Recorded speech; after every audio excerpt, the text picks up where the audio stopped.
It is after hours on Tuesday, June 20th, 2017. Account value is pretty much exactly 109K. Today, we bought back LabU. We bought 1,850 shares at 58.50. Before I go into detail, I want to remind everybody there is change coming to Herd Alerts. If you don't know what this change is, please go to our homepage, go to sheeponwallstreet.com and watch the video. We have two different pricing options to choose from. One expires tonight in like 7 hours or so. Please watch the video so you can make an educated decision if you want to be part of the herd in the long run, yes or no. If the answer is no, you have no problem whatsoever, because just do nothing and come July 1st, you will no longer receive herd alerts or emails with our daily recaps. If the answer is yes, please watch the video. Okay, let's tackle today's price action. This is the Nasdaq 100 here on the left, XBI, the underlying ETF of LabU. And these two charts could not tell a more different story. There is weakness in tech, there is strength in biotech. So I brought up a long-term chart for XBI and to see what has happened here in the big picture. Not much has happened, actually. The market is at all-time highs, and we are far, far away in XBI from all-time highs. I am not saying we are going straight to 91, but I believe 80 is a realistic target because it is A, a round number, and B, it has memory here and here. So there is still $5 or so that I think we can capture being long LabU. So I'm really liking it. I'm liking the relative strength. I'm liking the long-term chart. I'm liking the fact that it is part of the sector rotation. Everybody made their money in FANG, and now they're looking for something new. The Dow is behaving way better than the Nasdaq. The S&P is behaving better than the Nasdaq. So it's pretty clear that people moving out of one sector, moving into a new sector, and biotech so far has not seen much love.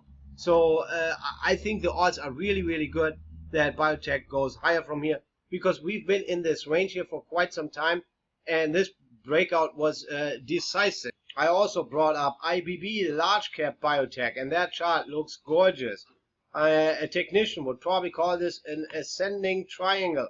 This 300 level, we have been testing it multiple times, and what I'm really liking is the time frames we've been testing it, where one test fails and then the next test comes. It gets shorter and shorter. Today we closed above it, so there is lots of real estate to the upside. If this one breaks to the upside, expect XBI to trade to the upside even more so. So I'm liking the entire sector. All of biotech looks really, really well.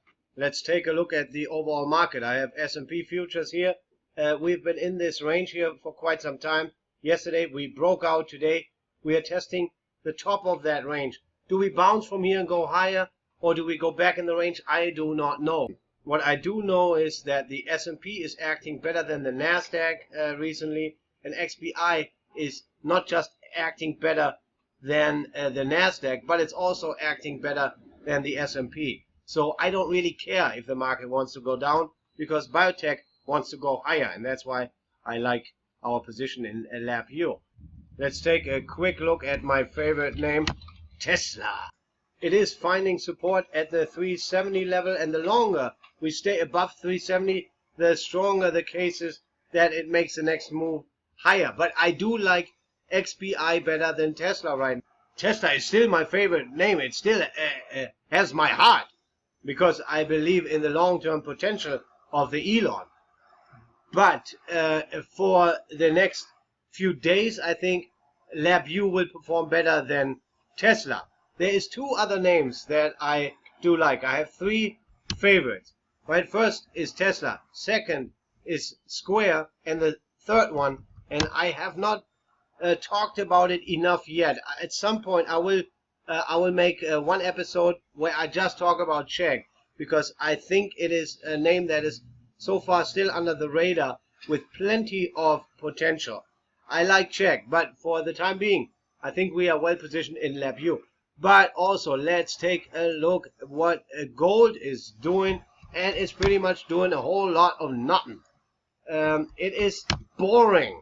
and I'm glad that we are not in it, because I wouldn't even know what direction. No, I have a favorite direction actually. I would short.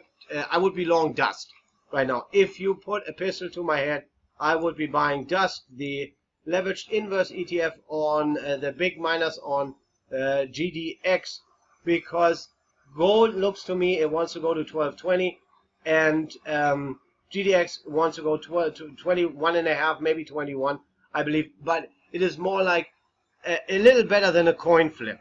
So I'm not willing to take that shot. I think the odds are better that it goes lower, but it's not really an awesome risk reward. Much rather wait for this level and then decide if I want to buy JNUG or Nugget. Right now I favor JNUG, but that might change depending on price action. And this is it for today. I will be back tomorrow with another recap.